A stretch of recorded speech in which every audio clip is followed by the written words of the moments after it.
Dhanik Bharat Educational Institutions, Inter, IIT, JEE, NEET, admission opened. నువ్వు ఏమి murder కేసులన్నా పెట్టుకో, ఏ కేసులన్నా పెట్టుకో. మమ్మల్ని తొక్కినంత తోపుదుర్తోళ్ళంటే తొక్కితే మళ్ళీ అంతే స్పీడ్గా పైకి లేస్తారు, స్ప్రింగ్ మాదిరి లేస్తారు, తట్టుకోలేవు. కాబట్టి ఇప్పటికైనా ఒళ్ళు దగ్గర పెట్టుకో. మీ నాయకుని కాళ్ళు పట్టుకుంటావో చేతులు పట్టుకుంటావో, చంద్రబాబు కాళ్ళు చేతులు పట్టుకొని ఆ ఇళ్ల నిర్మాణం పూర్తి చేయొచ్చు, ఆ పైప్ లైన్ పనులు పూర్తి చేయొచ్చు. నీకు చిట్ట చివర మిగిలిన 15-20 పైసలు పనులు పూర్తి చేసి అనంతపురం రూరల్ మండలము, ఆత్మకూరు మండలానికి నేరుగా నీళ్ళు వస్తాయి. కనగానపల్లి రామగిరి స్కీమ్స్కి అది కనెక్ట్ చేసి ఎన్హాన్స్ అయితే వాళ్ళకు వాటర్. పేరూరు డ్యామ్కు జీడిపల్లి నుంచి తీసుకుపోయే కాలువ నిర్మాణం పూర్తి చేసి చేతనైతే నీకు మనసు ఉంటే ఇప్పటికైనా రాబోయే 3 సంవత్సరాల్లోనైనా నువ్వు ఎమ్మెల్యే ఉండే రాబోయే 3 సంవత్సరాలైనా రొద్దమండలం తురకలాపట్నం నుంచి ఏటికి నీళ్లు వదులు, మనిషి అనిపించుకో. అంతేగాని నువ్వు నోటికి వచ్చినట్లుగా తప్పుడు కూతలు మా మీద ప్రచారం చేస్తే పద్ధతిగా ఉండదు.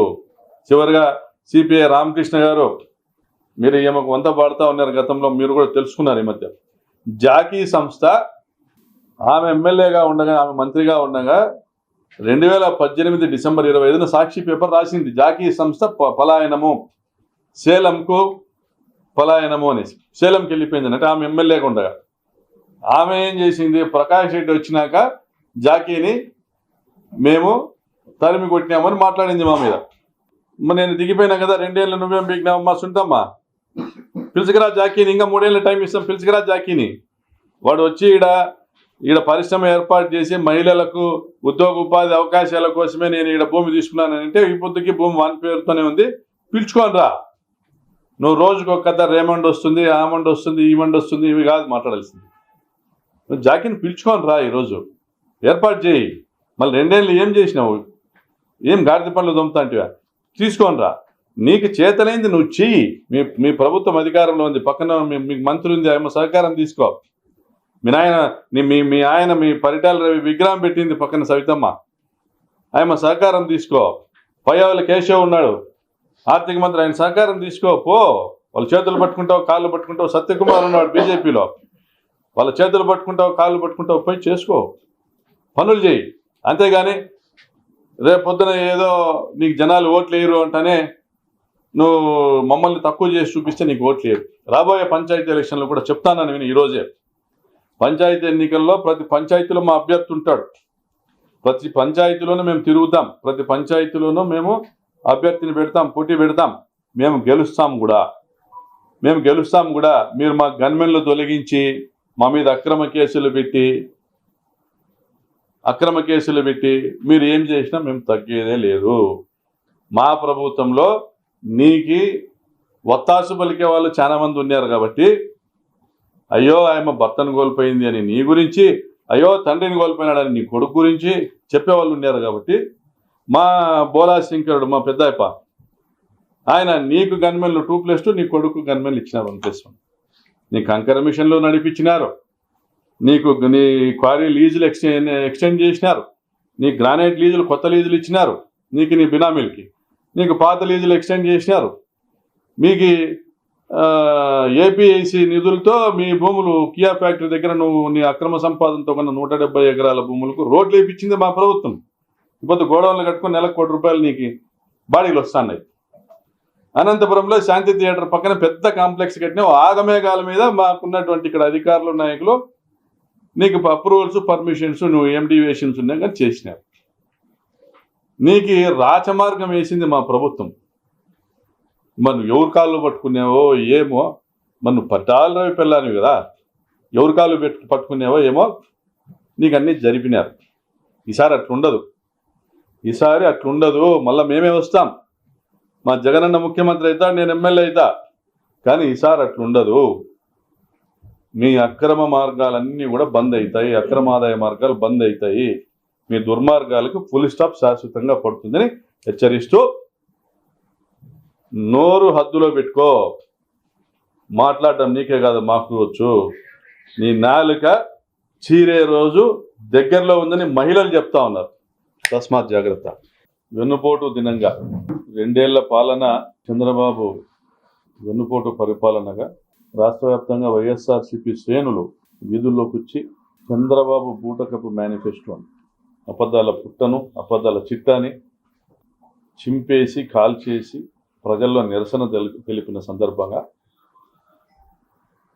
తెలుగుదేశం పార్టీ నాయకురాలు మా శాసనసభ్యురాలు పరిటాల సునీత ప్రెస్ మీట్ పెట్టి మాట్లాడడం జరిగింది. రాప్తాడు నియోజకవర్గంలో 6 మండలాల్లో కూడా చంద్రబాబు వెన్నుపోటు పరిపాలనపై ప్రజలు ధ్వజమెత్తడం జరిగింది. ఈ మధ్యనే దాదాపు 44వ సంవత్సరీకం జరిపింది తెలుగుదేశం పార్టీకి మహానాడు, ఆన్లైన్ మహానాడు ఎందుకు పెట్టారంటే మహానాడు జరిపితే జనం రారనేసి మొదటి సంవత్సరం కడపలో మహానాడు చేశారు. ఇంకా ఆశలు ఉన్నాయి, చంద్రబాబు మేనిఫెస్టోను అమలు చేస్తాడని. 2వ సంవత్సరం పూర్తయినా కూడా మహిళల్ని మోసం చేసిన, నిరుద్యోగ యువతను మోసం చేసిన, రైతుల్ని మోసం చేసిన తెలుగుదేశం పార్టీకి ప్రజలు అండగా లేరన్న విషయం తెలుసుకొని ఆన్లైన్ మహానాడు నిర్వహించారు. చాలా చోట్ల ఈ ఆన్లైన్ మహానాడుకు మహిళల్ని పిలుచుకొచ్చి కూర్చోబెట్టడానికి చీరలు ఇచ్చారు. మరి ఇంతటి ఘోరంగా విఫలమైన తెలుగుదేశం పార్టీ స్థానిక శాసనసభ్యురాలు తన 2 ఏళ్ల పరిపాలనలో తాను ఏం చేసింది అనేది చెప్పుకోవాల్సింది పోయి తాను ఏమీ చేయలేకపోయాననేసి ఆమె ఒప్పుకున్నట్లుగా నేను ప్రెస్ మీట్ కనపడతాను. రైతులు వందలాది మంది దపదపాలుగా ఆమె నివాసానికి వెళ్ళి, వెంకటాపురం గ్రామానికి వెళ్ళి, అమ్మ బోర్లు ఎండిపోయినాయి, పంటలు ఎండిపోయినాయి, పేరూరు డ్యాంకు నీళ్లు విడుదల చేయించండి అని గత 2 సంవత్సరాలుగా ఆమెను కోరడం జరిగింది. దపదపాలుగా ఆమె భీష్మించుకొని కూర్చొని పేరూరు డ్యాంకు నీళ్లు విడుదల నేను చెయ్యను, అది ఒకటి నన్ను అడగద్దండి అని తీర్మానించి నిర్మోహమాటంగా నిరాకరించిన పరిస్థితి అందరికీ తెలుసు. ఆమె నిన్న మాట్లాడుతోంది, జీడిపల్లి పేరూరు కాలువ లిఫ్ట్ ఇరిగేషన్ స్కీమ్ ఏదైతే ఉందో గత ప్రభుత్వంలో ఒక తట్ట మట్టి ఎత్తలేదు అని తప్పుడు కూతలు కూస్తాం. నీవు చేసింది చెప్పుకోవచ్చు, మేము చేసిన దాన్ని మీరు చేయలేదని చెప్పకూడదు. 170 కోట్ల రూపాయల బిల్లులు ఇప్పించడం జరిగింది గత 5 సంవత్సరాల్లో. మొదటి 3 సంవత్సరాల్లో వాళ్ళు పనులు చేశారు. 2019లో పరిటాల సునీత దిగిపోయినప్పటికీ చేయని పనులకు కూడా వాళ్ళు అడ్వాన్స్ బిల్లులు పెట్టుకుంటే, నేను వచ్చిన తర్వాత ఒక ప్రెస్ మీట్లో మాట్లాడితే రాత్రికి రాత్రి 25 ఎక్స్కవేటర్లు దించి మెగా కంపెనీ వాళ్ళు అడ్వాన్స్ ఏదైతే తీసుకున్నారో దానికి బిల్స్ నమోదు చేశారో దానికి సంబంధించి ఆ పనులు పూర్తి చేయడానికి 3 నెలలు శ్రమించినారు. తర్వాత 25% వరకు కూడా ఆ మేరకు కూడా పనులు పూర్తి కానిటువంటి పనుల్ని రద్దు చేస్తా గవర్నమెంట్ జీవో ఇస్తే నేను శ్రద్ధ వహించి ఏ ప్రాజెక్ట్ అయినా కూడా రైతుల అవసరాల కోసమే ఇది పూర్తి చేయాల్సిందే, ఇంకా ఎక్స్టెన్సివ్గా 3.9 టీఎంసీలు కాదు 5.5 టీఎంసీలు కావాలనేసి దాన్ని ఎన్హాన్స్ చేసి జీవో తెచ్చి దాదాపుగా 170 కోట్ల రూపాయల పనులు పూర్తి చేయడం జరిగింది. అంటే 13 కిలోమీటర్లు మినహా మిగిలిన కాలువ పనులు, మట్టి పనులు పూర్తి చేయించడం జరిగింది. దాదాపుగా స్ట్రక్చర్స్తో కానీ పెన్నా అక్విడక్ట్తో కలిపి 67% పనులు 2022-23కి పూర్తి చేయించడం జరిగింది. తర్వాత మెగా కంపెనీ ఈ రాష్ట్రంలోని అన్ని కాంట్రాక్టుల నుంచి కూడా తప్పుకొని వాళ్ళు వెళ్ళిపోవడం జరిగింది. నేను ఎమ్మెల్యేగా ఉన్నప్పుడు 90 కోట్ల రూపాయలతో పిఏబిఆర్ డ్యామ్ నుంచి ఆత్మకూరు నుంచి వడ్డిపల్లి మీదుగా పాపంపేట వరకు కూడా పైప్ లైన్ పనులకు టెండర్లు పిలిపించి దాదాపుగా ఆత్మకూరు వరకు 90% పైప్ లైన్ పనులు, అక్కడి నుంచి పాపంపేట వరకు దాదాపుగా 70% పైప్ లైన్ పనులు పూర్తి చేయించడం జరిగింది. ఇంటర్నల్ పైప్ లైన్లో కూడా ఆత్మకూరు కానీ తొబ్బుతి కానీ అనేక గ్రామాలు ఇంటర్నల్ పైప్ లైన్ పనులు కూడా హెచ్డిపిఈ పైప్తో చేసేవి. దాదాపుగా అవి కూడా ఒక 60-70% పనులు పూర్తి చేయడం జరిగింది. దానికి సంబంధించి స్ట్రక్చర్స్ ఏవైతే ఓవర్ హెడ్ ట్యాంకులు కానీ సంపల నిర్మాణం కూడా అది కూడా 25-30% చేయడం జరిగింది. ఎన్నికల లోపు ఆత్మకూరుకు నీళ్ళు ఇవ్వాలన్నటువంటి మా ప్రయత్నానికి తెలుగుదేశం పార్టీ నాయకులు చోళసముద్రం గ్రామంలో అడ్డుకోవడంతో ఇవ్వలేకపోయాం. మరి నువ్వు ఏం చేసినావమ్మా పరిటాల సునీత?